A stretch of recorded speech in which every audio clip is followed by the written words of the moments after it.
You've probably noticed them without realizing it. The people who stay completely silent when a match decides the nation's mood. No shouting, no screen-glued eyes, no emotional collapse over a missed goal. And something about that silence feels unsettling. Because sports aren't just games, they're social glue, tribal signals, emotional release valves. When millions celebrate or mourn together, choosing not to feel anything is not neutral, it's a psychological deviation. Here's the uncomfortable part. People who don't obsess over sports aren't missing out the way you think. In many cases, they're seeing something others don't. While crowds surrender their emotions to jerseys and scores, these individuals feel strangely untouched, almost immune. And that raises a disturbing question no one likes to ask. What kind of mind stays calm while everyone else is emotionally hijacked? This video isn't about liking or disliking sports, it's about what it means psychologically when someone refuses to plug into one of the strongest emotional machines ever built. Because once you understand what's really happening inside their head, you may start questioning your own reactions the next time a game ruins your day.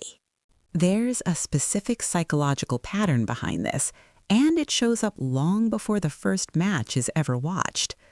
People who don't obsess over sports often learned, early on, to stand slightly outside the group. Not rejected, not rebellious, just observing. While others synced their emotions to teams and heroes, these minds stayed internally anchored. They noticed something subtle most people miss: how quickly identity dissolves inside a crowd. How easily emotions can be borrowed, amplified, and mistaken as one's own. This doesn't make them cold, it makes them selective. Their emotional energy isn't easily outsourced. They don't feel an automatic need to belong through shared excitement. Where others feel comfort in collective adrenaline, they feel a quiet discomfort, almost like watching a spell being cast in real time. Psychologically, this creates an outsider awareness, not superiority, distance, a habit of asking, "Why do I feel this?" before allowing the feeling in. And here's the part that rarely gets noticed. This same pattern often appears in people who think deeply, overanalyze life, and struggle to turn their mind off at night. They don't merge easily with mass emotion, not because they can't, but because once they do, they feel something slipping away: control. To understand this fully, you have to look at dopamine. Sports obsession isn't about the game, it's about predictable emotional spikes, anticipation, tension, release, belonging. A perfectly engineered loop the brain loves. But people who don't obsess over sports often get their dopamine differently: quieter, slower, less visible.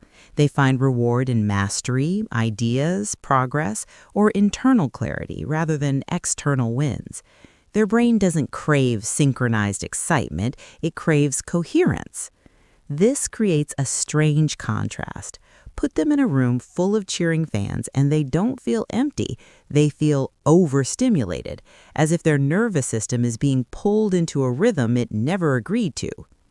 Psychologically, this is linked to higher sensitivity to emotional noise, not weakness, precision. Their mind prefers depth over volume, meaning over momentum. And here's the subtle twist. Because they don't outsource dopamine to teams, they also don't experience the emotional crashes that follow collective loss. Their mood doesn't rise or fall with a scoreboard, which sounds healthy until you realize what they're actually doing instead. Here's the twist most people never see. They're not avoiding sports, they're protecting something far more fragile. People who don't obsess over sports are often guarding their sense of self. Deep down, they've learned that emotional fusion comes with a cost. When you tie your identity to something uncontrollable, you surrender inner stability. Wins inflate you. Losses hollow you out, and over time, your mood stops belonging to you. So these individuals unconsciously step back, not because they're disciplined, but because they've felt that loss of agency before, somewhere else in life. Maybe through chaos, maybe through pressure, maybe through disappointment. Their mind learned one rule: never hand the steering wheel to the crowd. Psychologically, this creates emotional self-containment. They process feelings internally instead of discharging them socially. While others release tension through shouting and celebration, they absorb it, analyze it, carry it quietly. And this is where it gets uncomfortable. What looks like calm from the outside is often restraint. What looks like detachment is often vigilance. They're not free from emotion, they're constantly managing it. That management comes with a hidden cost most people never notice. When you don't plug into collective emotional rituals, you also miss the relief they provide, the release, the permission to feel without explaining yourself. So instead of exploding outward, emotions turn inward. Thoughts loop, meaning gets dissected, feelings get intellectualized. The mind becomes the arena instead of the stadium. And while this creates depth, it also creates weight. Psychologically, these individuals often carry quiet intensity. They appear stable, but their inner world rarely rests. They don't lose themselves in chants or victories. They lose themselves in questions about purpose, about control, about whether life is being lived or merely managed. Yet this same pattern gives them something rare: emotional independence.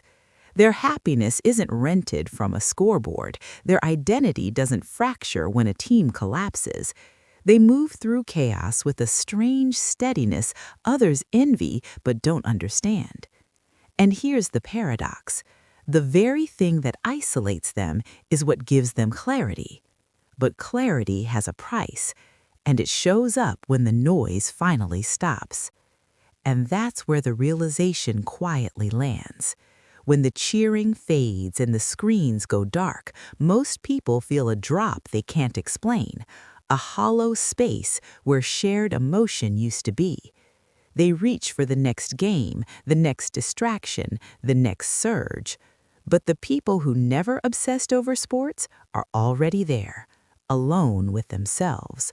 No buffer, no borrowed meaning, just awareness.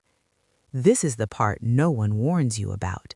If you don't escape into collective passion, you're forced to confront your own inner landscape. Your fears don't get drowned out by chance. Your questions don't pause for halftime. You carry responsibility for your emotional state at all times. And that's haunting, because it means no team will save you from boredom. No victory will give you purpose. No loss will excuse your unhappiness. So here's the truth that lingers. People who don't obsess over sports aren't missing joy. They've simply refused the shortcut. And once you see that, you start to wonder whether obsession was ever about love for the game or about escaping the silence they learned to live with. And that's the part that stays with you long after this video ends.